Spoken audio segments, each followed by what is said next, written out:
জয় হিন্দ বন্ধুরা। পাকিস্তানের ঘনিষ্ঠ বন্ধু আজারবাইজান আজকাল ভারতের উপর অভিযোগ তুলে বেড়াচ্ছে।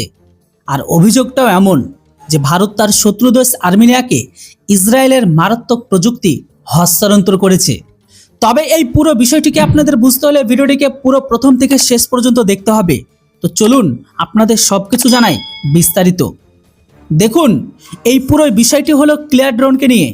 যখন সাম্প্রতিক সময়ে আর্মেনিয়ার কোম্পানি দাওয়ারো ড্রাগন ফ্লাই 3 নামের একটি লয়টারিং মিশনকে পেশ করেছে, এটি সামনে আসার পর থেকে আসলে তোলপাড় শুরু হয়েছে এবং আজারবাইজান দাবি করছে যে এই ড্রোনটি দেখতে আর ক্ষমতায় একেবারে ইসরায়েলি হেরব ড্রোনের মতো, আর এর প্রযুক্তি ভারতের মাধ্যমে আর্মেনিয়ার কাছে পৌঁছে গেছে। আজারবাইজান যে ইসরায়েলি হেরব ড্রোনের প্রযুক্তি আর ড্রাগন ফ্লাই 3 ড্রোনে থাকার কথা বলেছে, সেটি ইসরায়েলের একটি মারাত্মক ড্রোন যা ইসরায়েলের অ্যারোস্পেস ইন্ডাস্ট্রি, সংক্ষেপে যেটিকে বলা হয় IAI, তৈরি করেছে। এটি কোনো সাধারণ ড্রোন নয়, বরং ড্রোন আর মিসাইলের একটি ডেডলি কমিউনিকেশন।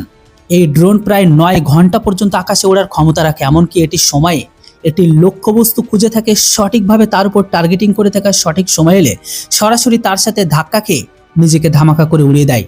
প্রায় 23 কেজি বিস্ফোরক আর 1000 কিলোমিটার বেশি রেঞ্জ, এটি মারাত্মক সাইলেন্ট কিলার বা শান্ত শিকারী বানিয়ে তোলে এর ক্ষমতা।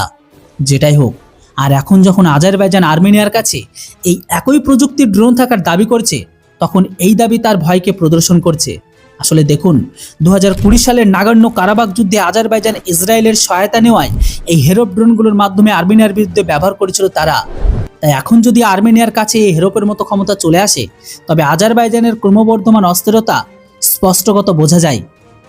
যদিও আজারবাইজানের এই দাবি কোথাও না কোথাও নিশ্চিতকরণ মেলেনি, এমনকি এই দাবিতে ভারতের পক্ষ থেকেও কোনো আনুষ্ঠানিক প্রতিক্রিয়াও আসেনি, কিন্তু আর্মেনিয়া ভারতের প্রতিরক্ষা পণ্যের একটি বড় গ্রাহক, যাকে ভারত পিনাকা থেকে শুরু করে আকাশের মতো মিসাইল আর শ্রুতি ওয়েপেন লোকেটিং র্যাডারের মতো সরঞ্জাম দিয়ে রেখেছে, যা ভারত আর আর্মেনিয়ার মধ্যেকার সুসম্পর্কে প্রদর্শন করে।